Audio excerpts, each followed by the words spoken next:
Good evening, everybody, and welcome to another special edition of the Sports Exchange. My name is Scott Morgan. We're at the Motor City Madmouth, and we talking some major league racing today. And this will be a high octane broadcast. Yes, guys, pun intended. And I am joined by Ron Renzy, the man with the beard. Okay, hello, hi, Scott. Welcome back to the broadcast.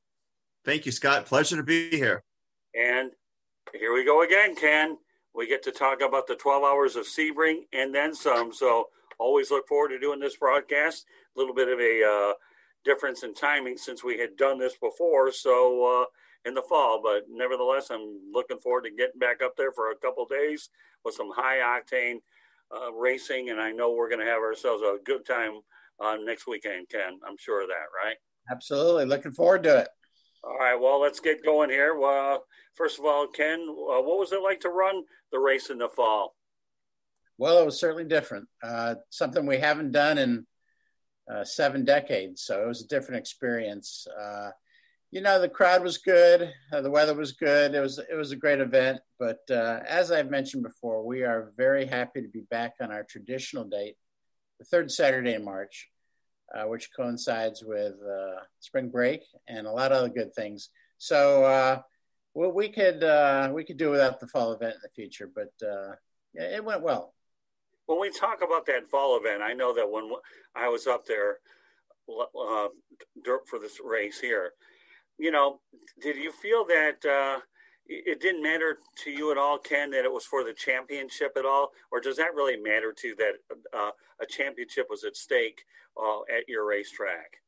Well, it's a nice added value for the fans. It certainly adds a level of significance to the race. But again, in racing, we talk about date equity, and it's so important to have your event at the same time every year. If you constantly flip your dates around, the spectators can't plan around it. So we'll go back to our traditional date a week from Saturday, and we'll be happy to be back on that date for sure. Ron, what do you want to add to this? No, I just think it's a great race coming up. Ken, what do you think about the entries this year? Well, we're really excited about it. The big story, of course, is having NASCAR 7-time champion Jimmie Johnson in the field. We're all curious to see how he does. And, he did good in his first race at Daytona in the 24-hour race. They finished second place. So that's something I think we're all very anxious to see. But it's going to be a great manufacturer battle. In GT, you've got Corvette, BMW, and Porsche going at it. In the prototype division, we've got Mazda and Cadillac. So it's really it's going to be a great event. We've got 36 cars entered, a lot of big names. In addition to Jimmie Johnson, we have Kevin Magnussen, who was in Formula One in the last 3 years, and he's now joining our series. He's driving for the Chip Ganassi team. So we're real pleased to have him as well. A lot of Indy 500 winners, a lot of former Le Mans winners. It's going to be a really, really good event. I want to backtrack to the fact that the race is what we call where it does belong. How much does that third week in March really, really mean to you? I know this is the 69th running of the Sebring race, the 12-hour, the mobile 12 hours. But, you talk about not moving dates around. Of course, we know 2020 was obviously a year where if anything could be switched, it was it. But talk about the real, true, significant meaning of this race being back where it belongs, being the second event of 2021. Well, I think you have to look at it from a historical perspective, but also from just the local community. The Sebring and Highlands County area looks for this event every year. It's the center of the world for this area. And to have to move it under the circumstances that we did is very disruptive. I mean, look at it from the standpoint of hotels, restaurants, and traveling, and schools, and volunteers. And I mean, you could just go on and on. The implications of moving a traditional date to a completely different time of year. So it's very, very important that we go back to our March event. We traditionally follow Daytona, which, happens in late January, early February. And I think everybody plans their vacations around Sebring. Our fans are very loyal and very dedicated. We have about 1,500 reserve spots around the track, all sold out. And those people guard those spaces. They will them to their relatives when they die because they don't want them to ever get out of the family. It's prime real estate. And it's just all part of the tradition of Sebring. Sebring in March, the harbinger of spring for motorsports. So we're very, very happy to be back. Well, when you talk about that, you almost bring up a familiar tone like the Green Bay Packers. Oh, they had these tickets down from generations to generation. Yeah. I realize that in your situation, are we comparing Sebring to the Green Bay Packers? Well, I guess to some extent I probably can. They're both shrine historical events that have withstood decades and decades and decades. So do you feel that in your mind compares to a Green Bay Packer type of tradition when you connect the families and the generations? Well, I think, Sebring is more than a race. It's an event. It's a party. It's a gathering. It's a get-together. And, I'm sure the Green Bay Packer games are the same. The tailgating, the parties, the camaraderie between the fans. You get to, see them every other Sunday or whatever. So there are similarities. The thing about Sebring is that it involves a lot of traditions in motorsports. And I think the manufacturers who are involved in racing, it's very important to them to have a stable schedule, a promotable schedule, and one that doesn't conflict with other forms of racing. As you know, conflicts happen occasionally. And then when you have a situation like we did with the COVID, everybody was scrambling, rescheduling races, and then we ended up conflicting and so forth.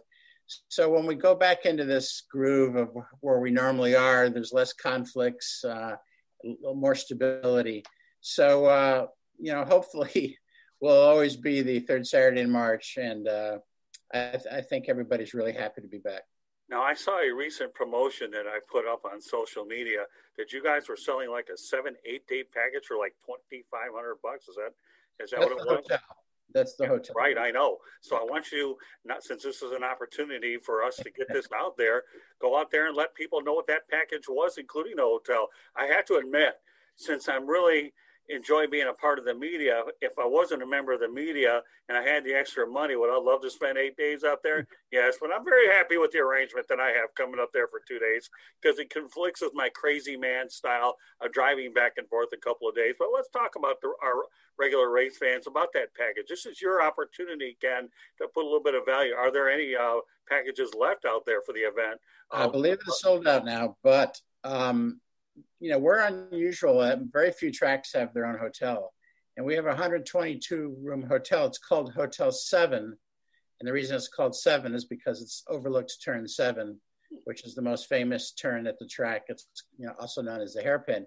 But what they were offering was a package for $2,500, basically for the entire race week. I'm pretty sure it's sold out. You can certainly call the hotel and find out. But even aside from the 12-hour week, there's a lot of events here at Sebring, a lot of club events, a lot of testing, corporate events, and it's a great place to stay. And I'd highly recommend people look into that. It's really convenient. It's a nice hotel, nice bar, nice restaurant. So by all means, we love people to come here at other times aside from the 12 hours. Sounds good. All right. So you talk about Indy 500 winners. So I'm going to ask you and put you on the spot. How many former Indy 500 winners will be in this race, Ken?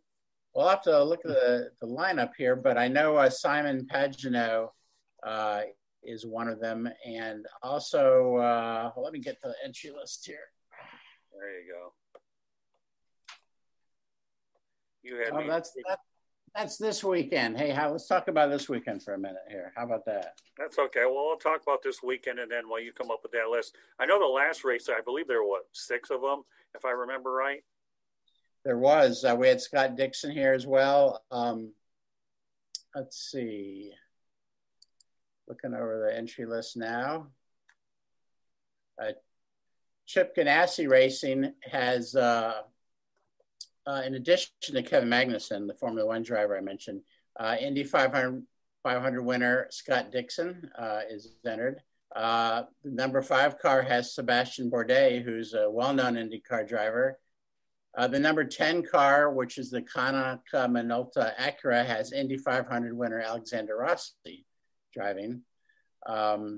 Jimmy Johnson, of course, is in the number 48 Cadillac, 7-time NASCAR champion.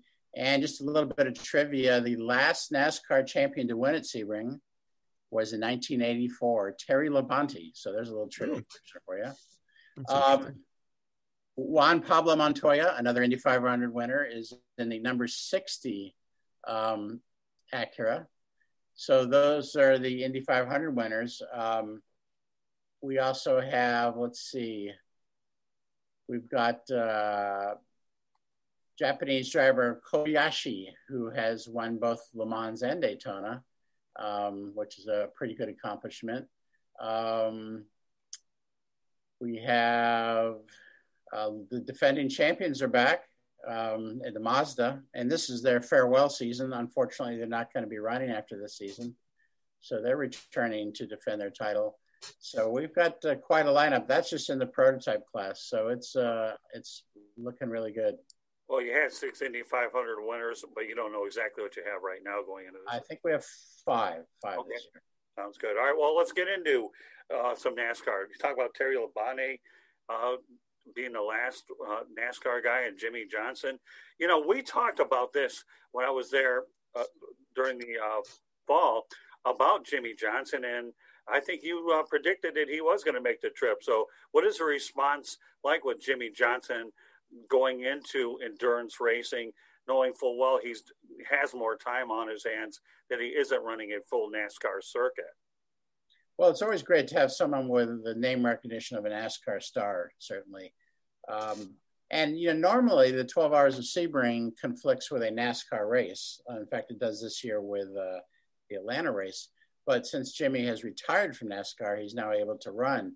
Now, in years where there wasn't a conflict, we've had other NASCAR drivers. You might remember Daytona 500 winner Michael Waltrip competed at Sebring in the 12 Hours, I think in 2012. But if you go back to 1986, we had a very interesting incident in the GT class. Bill Elliot and Ricky Rudd, 2 names you certainly have heard of, were headed to victory in the GT class, and their team cars, driven by Scott Pruitt and Bruce Jenner, now Caitlyn Jenner, were in second place. And Bruce Jenner ran out to the pits and held up the old pit board, you know, to pit by accident. And so Ricky Rudd came in the pits thinking he was supposed to pit, and that allowed Bruce Jenner's car to win the race. So that was always a very controversial and interesting little end to the 12 Hours back in 1986. And that prevented Bill Elliott and Ricky Rudd from getting the win. So some interesting things have happened at Sebring over the years, that's for sure. Okay, well, why don't we go ahead and recap the 2020 race while we have an opportunity. But before you do that, though, I want you to go ahead and talk about the event that's taking place over this weekend, since we were doing that there. You have a race weekend this weekend. So what is that, the prelude to the big event next week? Is that correct? Well, we have a new kickoff event, which is Saturday. And the gates open at 8 o'clock. The admission is only $20. Kids are free. And it's just Saturday only, and it's 3 races. You have the Emsa Prototype Challenge race, we have the Porsche Sprint Challenge, and we also have a really cool endurance, vintage endurance series called Masters of Endurance. This is sort of this new kind of way to kick off the entire week and get fans all hyped up and so forth. It's also it's really a good event because it's a lot more relaxed atmosphere. It'll be a lot easier to move around. So if you've never been to Sebring, you want to take a look, you know, go to the different turns, look at the facility. This is really a great time to do it without the, you know, gigantic crowds that you'll have the following weekend for the 12 Hours. If you've never been to Sebring, I highly recommend. This is a great time to find out about the race. We'll have our souvenir vendors there with the unveiling of our 2021 merchandise. And it's going to be a fun event. The weather forecast is just fantastic. So it should be a great event. All right, now you can recap the 2020 race. Well, as you mentioned, it was in November for the first time ever. And winning Sebring for the very first time was the Mazda team. And interesting because Nissan and Honda had won the race. And so there was kind of a rivalry there. And with Acura and Honda and Mazda, all the Japanese manufacturers. And Mazda has been trying desperately to win either Daytona or Sebring for a number of years. And finally, they broke through with this really big win. It was actually a really good battle because Cadillac had really dominated most of the race. But Mazda used a really good pit strategy. One of the drivers on the winning Mazda was Ryan Hunter-Reay, an Indy 500 winner. In fact, he's the one who isn't here this year, so that instead of 6, we have 5. But it was a really historic occasion for Mazda. And right after they won the race, they shipped the car to Japan for their museum. And it's just as it won at Sebring, covered with the dirt and the oil and the grime and everything. And they have it on display just like that because that's probably the second biggest win in the history of the company. They did win Le Mans back in 1991. But they've been dying to win in the United States, and they finally did it. Very good. All right, so what are you expecting in 2021? I know last year people were a little apprehensive about going to the race because of COVID-19. We really didn't know what to expect in terms of safety. And yet I think that the race weekend went off pretty well, knowing full well that there were a lot of variables involved. So, in terms of 2021, there's a vaccine out there. In fact, there's 3 of them out there. So what are the expectations going into 2021 in more ways than one? And Ron, this is an opportunity for you to incorporate once Ken tells us what we're up against here. Well, we're running this event just as we did in November, in that we are requiring temperature screenings at the front gate. Every fan has to wear a mask at the front gate. We also are requiring masks in the vendor area and any food area. But we're still limiting some areas. Our hospitality areas are at 50% capacity. So we are still following a lot of the guidelines that we did in November. We do think, things are certainly going to be loosening up in the coming months. And hopefully by 2022, we'll be back to normal.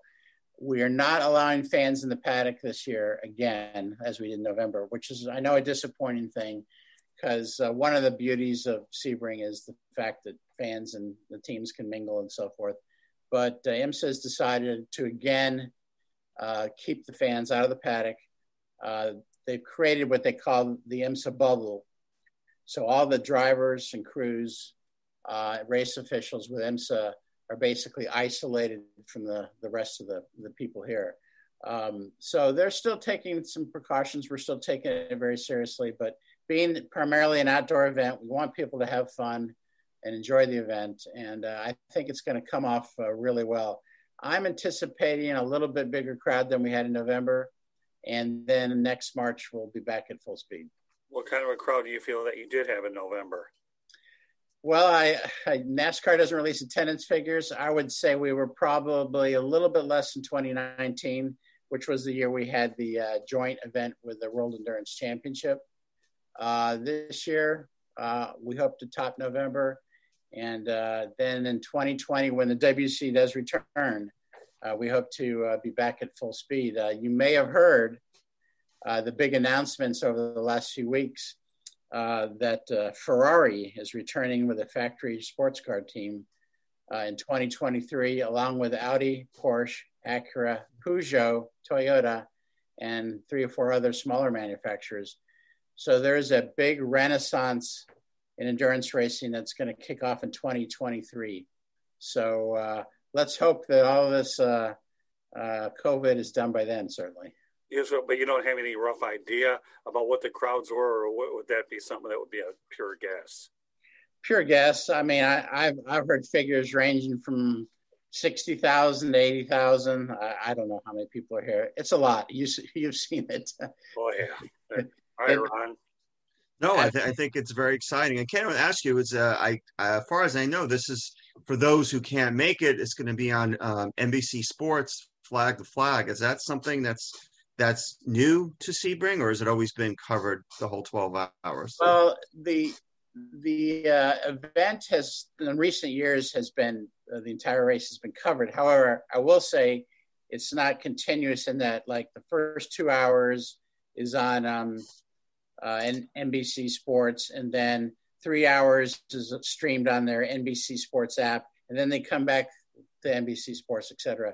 But this is very important to us and our sponsors, and especially having the first 2 hours on NBC Sports is really important. So fans who can't make it, shame on you, but you can watch the entire race either on TV or streaming it.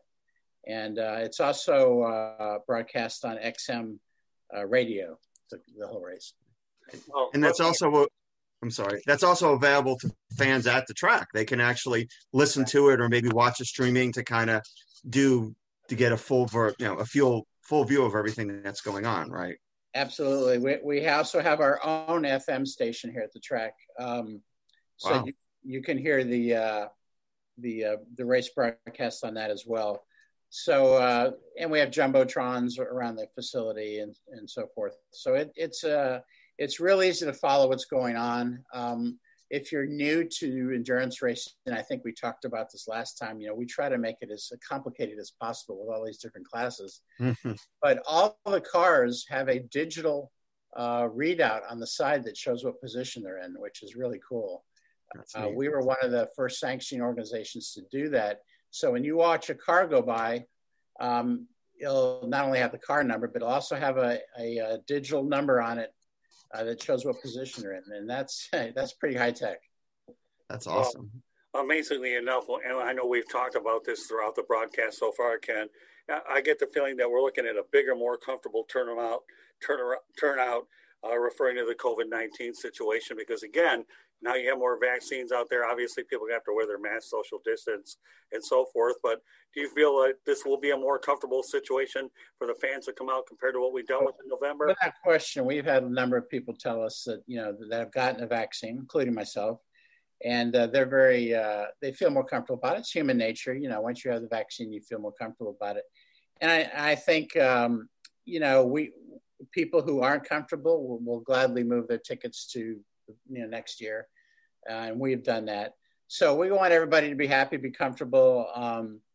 I think this event is going to be really, really well attended, and I think fans have been very cooperative here. You saw in November everybody did what they're supposed to. There was nobody that was giving us any kind of trouble in that respect. We all understand that we're in this together, so it went very well. We were very happy with it.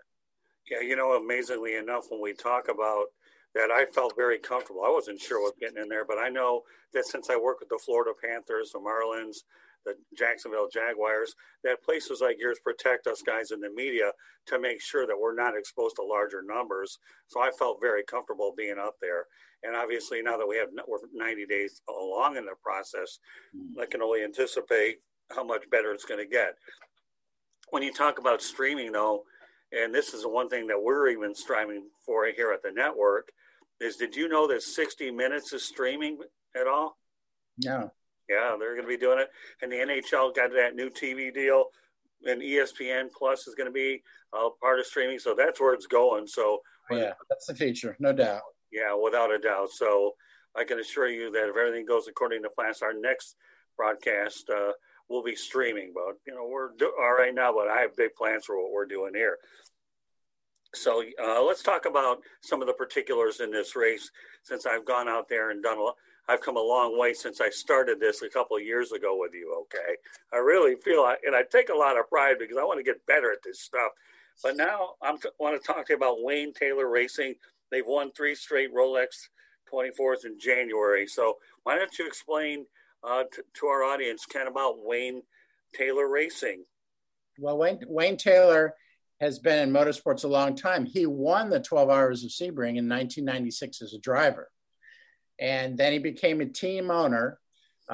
He had, for the last several years, raced Cadillacs, the Cadillac prototypes.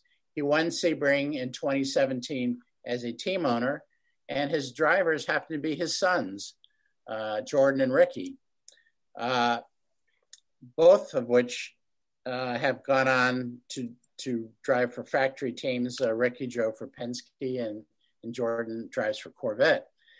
But this year, Wayne Taylor Racing has switched to Acura.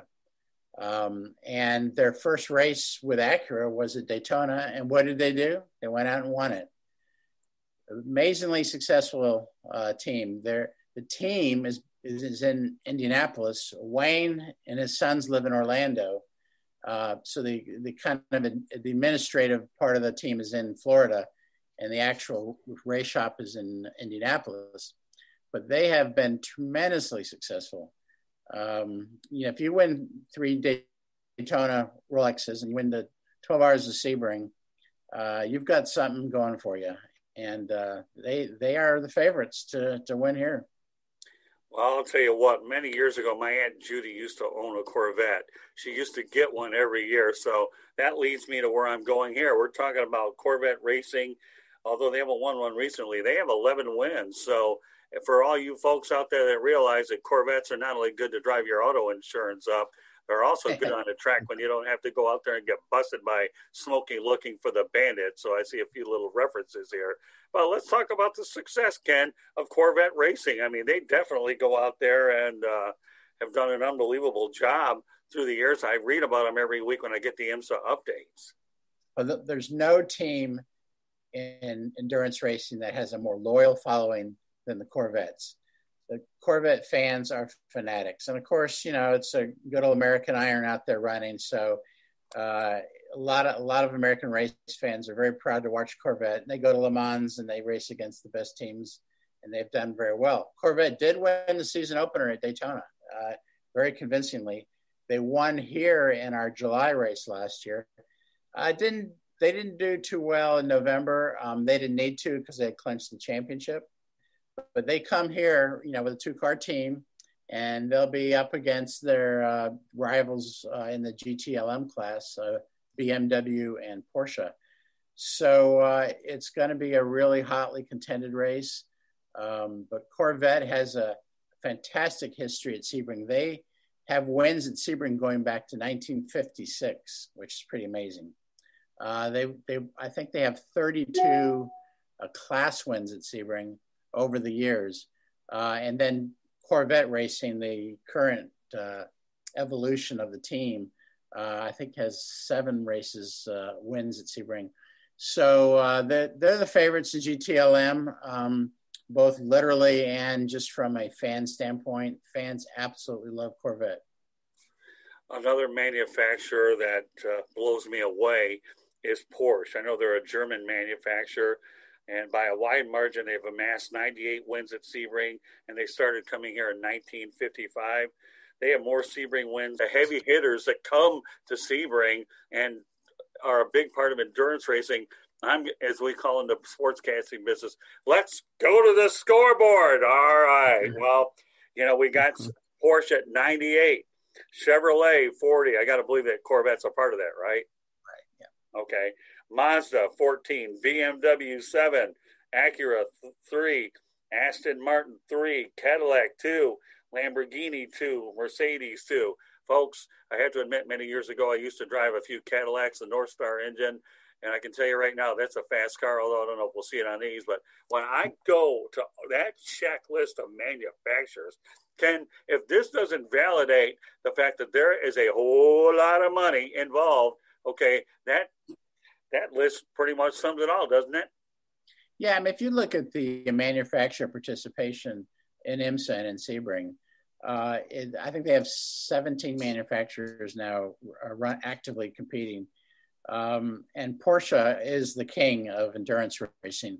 They've won overall at Sebring 18 times, which is absolutely amazing. They had a streak of 11 straight wins here. And then you look at the class wins, they've got like 63 class wins. They're just an amazing manufacturer when it comes to motorsports. They have built their brand around motorsports. But the measure of success in Emsa is the factory, the manufacturer participation. And when you have, Cadillac and Mazda and Nissan and Toyota, Lamborghini, BMW, the list goes on and on. It really validates the importance of endurance racing, both to the manufacturers from a proving ground standpoint, but also just from a marketing standpoint.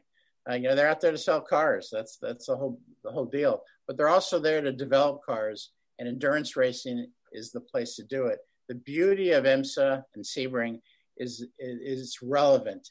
You can go to Formula One or an IndyCar race, very cool racing, but the cars really aren't relevant to what you drive on the street. Right. Sports car racing, it's the cars, we drive. You go to a dealership and buy them.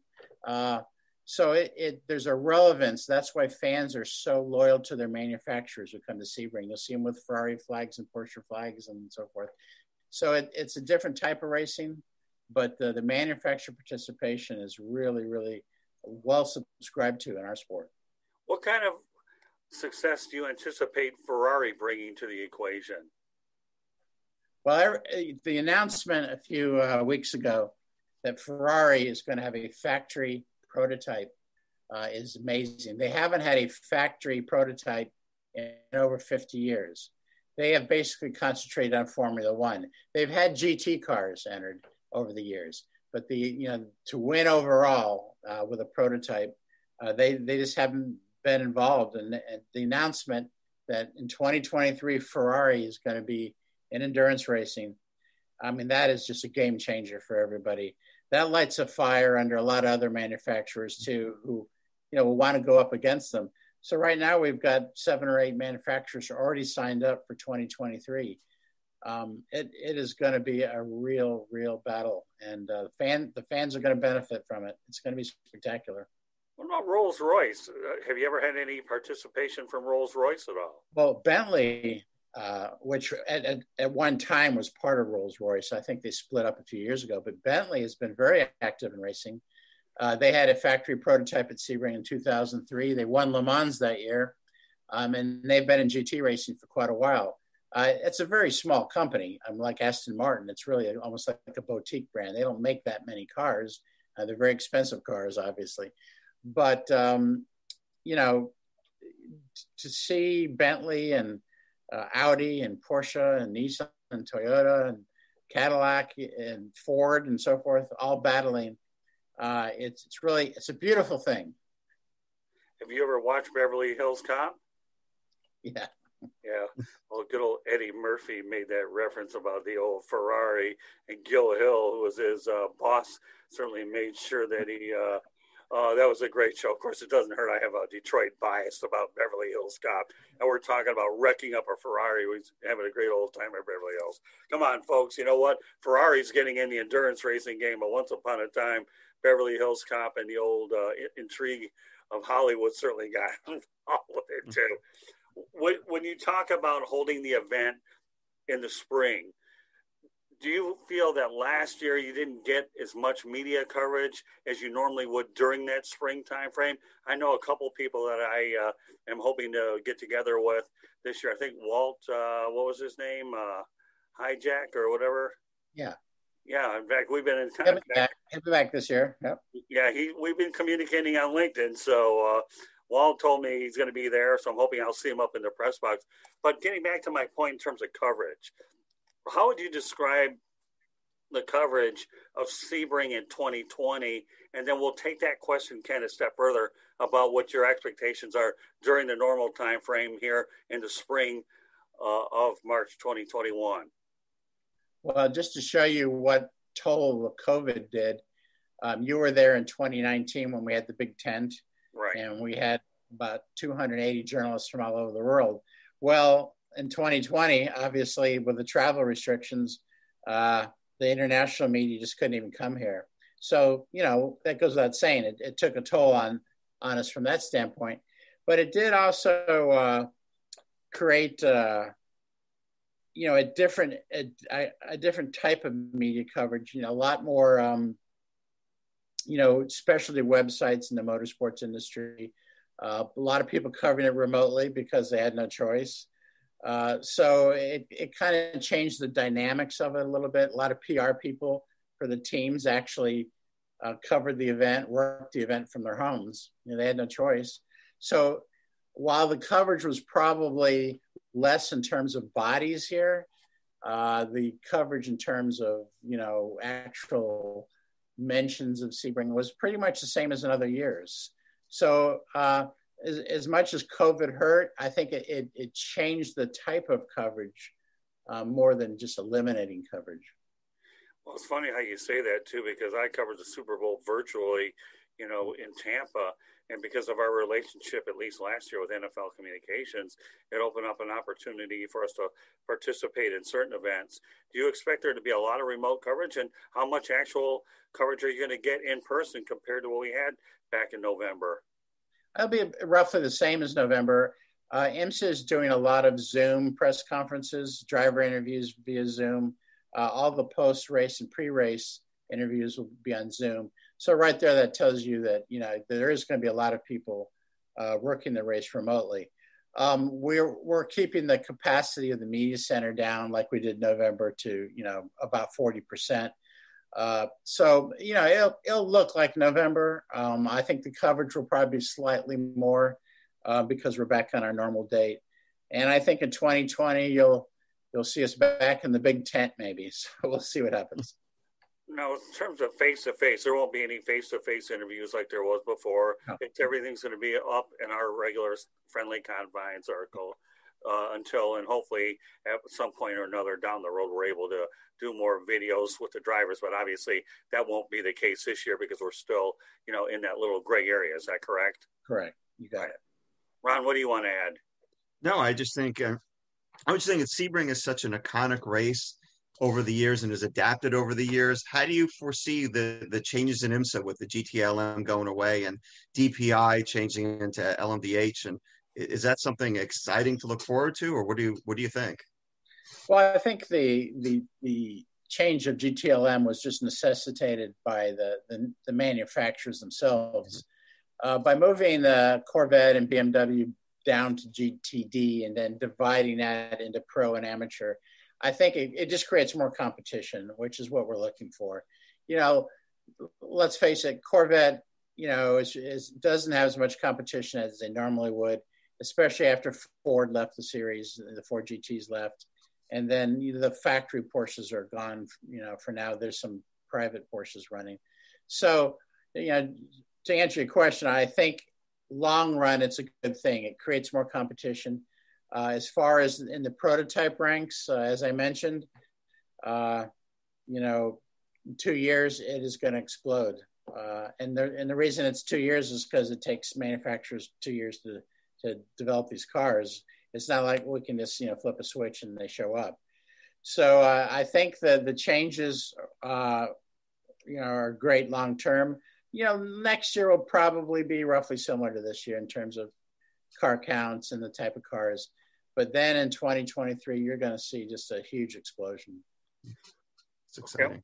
I want to go over a couple of interesting brands since I know that this type of racing is synonymous in terms of developing cars for the street. I know many years ago when we were growing up, the Camaro was big, the Ford Mustang was big. Did you ever see a whole lot of involvement with the Camaro, the Ford Mustang, or any prominent manufacturers? And I'll follow it up with some American manufacturers since I know we have a lot of internationals. Start with this first. Now.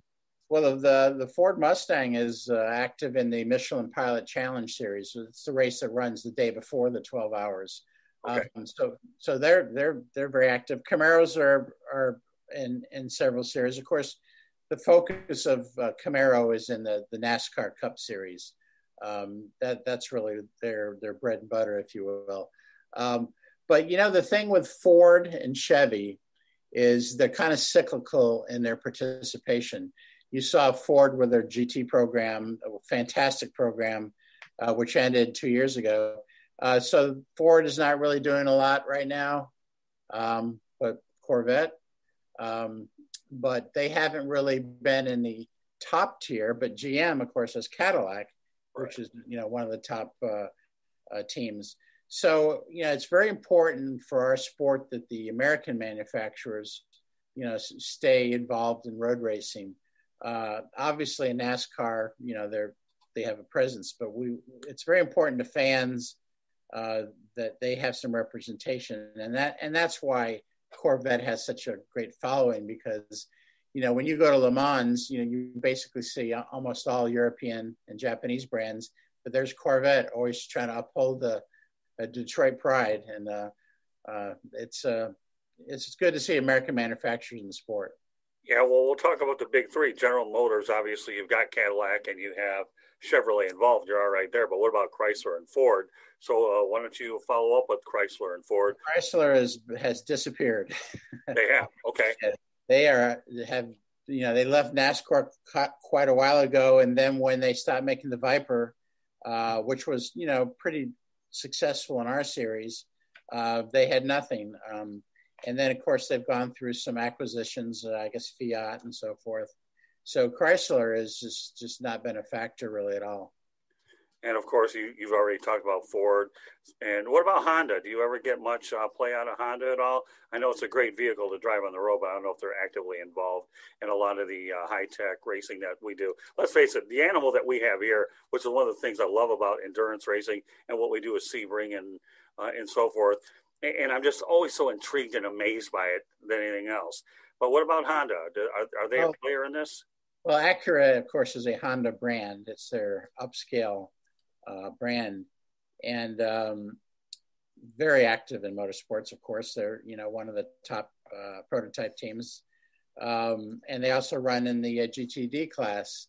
Honda runs cars in the Michelin Pilot Challenge, which is the series that runs the day before the 12 hours.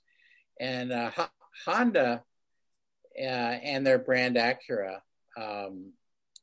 is really one of the most active brands in motorsports. And they have always believed in, as they say, improving the breed by racing. Honda, of course, has been in Formula One supplying engines and in IndyCar supplying engines. So they're very mindful of the importance of motorsports from both a marketing and development standpoint. And right now, the brand that they are pushing in the U.S. as far as racing is Acura. Interesting. Right, Ron?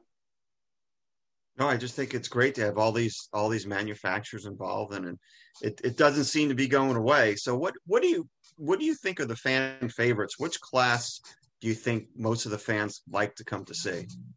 Well, that's a really good question, because while most people focus on the overall winning car, which makes sense, and therefore you would follow Cadillac and Acura and Mazda, I think the appeal, the identity, the relevance that I mentioned earlier is really in the GT classes. And I think that's where you see the real brand loyalty. You see the Corvette fans and the Porsche fans and the BMW fans, probably the three biggest fan groups. But now you have Lexus fans. I mean, Lexus is very active in GT racing. Lamborghini, a very exotic brand. So I think the GT classes have this allure that really attracts people, despite the fact they're really not running for the overall win.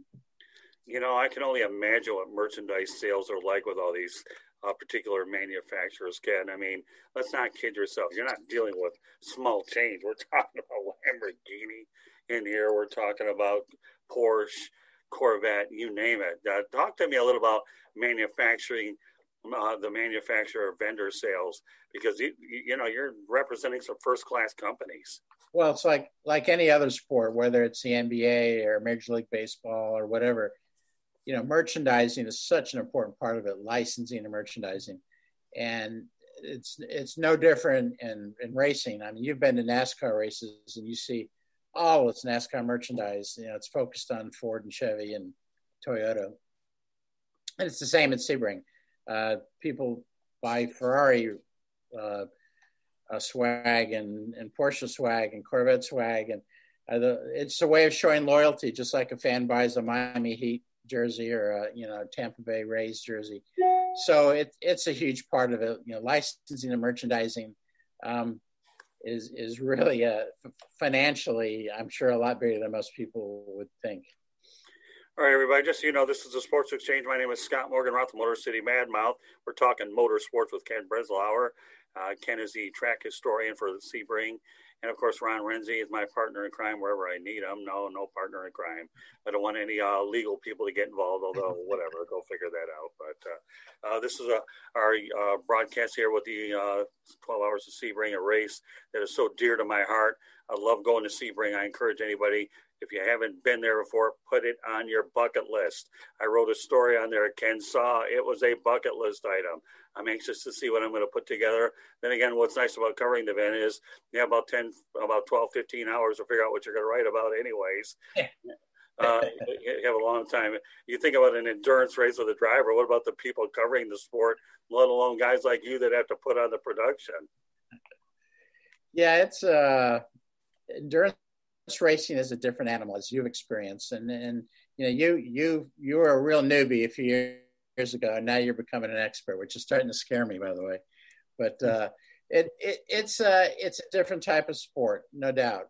Whether it's a 24-hour race or a 12-hour race or even a 6-hour race, you cover it differently, you write about it differently. There's a different strategy. You have 3 cars per driver. It's a lot different. It's a lot of things to learn about it, and I think you're getting it. Yeah, I can just see that expertise level rising there.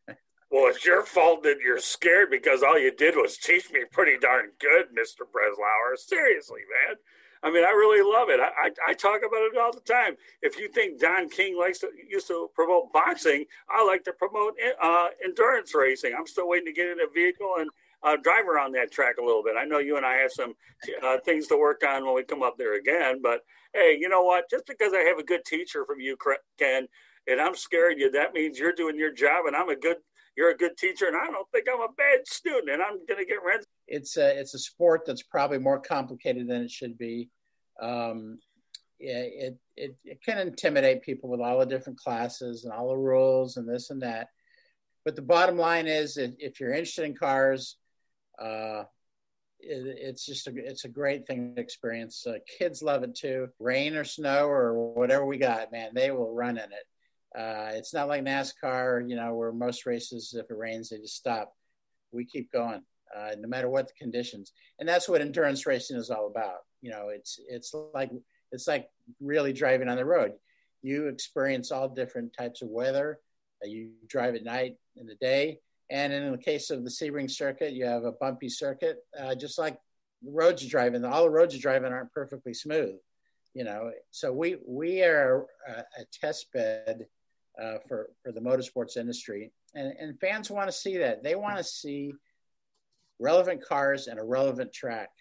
That's always been the complaint about Formula One, is the tracks are so smooth, so perfect. How does that test a car? It's like driving on glass. They're perfect. The Sebring will test your car, and it might shake your kidney stones out too.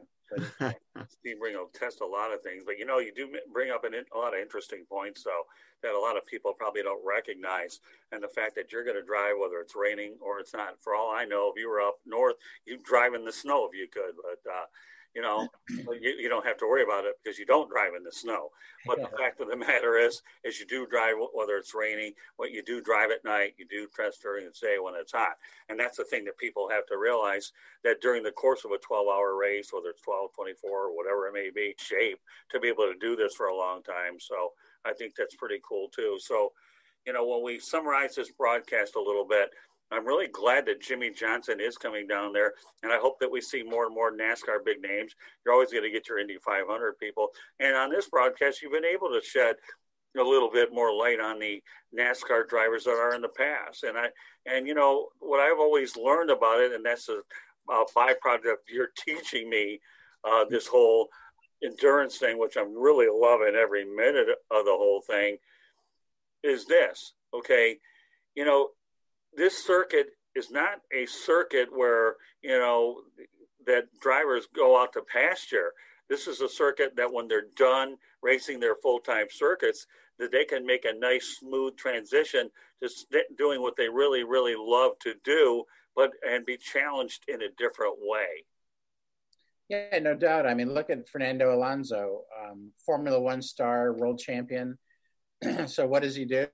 He goes into endurance racing for the Toyota team. He comes to Sebring. They respect the importance of endurance racing, and it's different. It's a different type of racing, but if you're fast, you're fast. And I'm sure Jimmy Johnson's going to be fast. I'm going to throw a couple of NASCAR names at you, maybe two or three. Did Jeff Gordon ever take the plunge into the circuit at all? Not at Sebring, but he did at Daytona, and he won the 24 Hours of Daytona, I think 2 or 3 years ago, driving for Wayne Taylor. Jeff Gordon, he was a good road racer when they raced at Watkins Glen and Sonoma on the NASCAR circuit. He won several road course races. So he certainly, he's a good crossover driver. If you look at the history of the sport, you take Dan Gurney, for example. He won in Formula One, Indy cars, sports car racing. And then he went to Riverside every year for the NASCAR race and won like 7 times. So these drivers, they can apply their talents to almost any form of racing. It's really impressive. Some of these drivers are just incredibly talented. I'll throw a couple more names at you. Tony Stewart. Tony Stewart, he did run Daytona as endurance race. He never won it, but he won plenty of NASCAR road races, and he was one of the better road racing stock car drivers. So it's a shame he didn't run here, but I'm sure he would have been fast. Robbie Gordon. Oh, Robbie Gordon. He ran at Sebring many times. Did he? He won his class here. I think driving for the Roush team. Yeah, I developed a good relationship with Robbie Gordon when I was covering races regularly at the Michigan International Speedway. They had like 2 or 3 races a year, 2 NASCAR, they had IndyCar. In fact, there was one year where they actually had 4. So Robbie Gordon was not only a great person to talk to, and I spent time in his hauler, but Robbie Gordon was a racing junkie if I ever saw.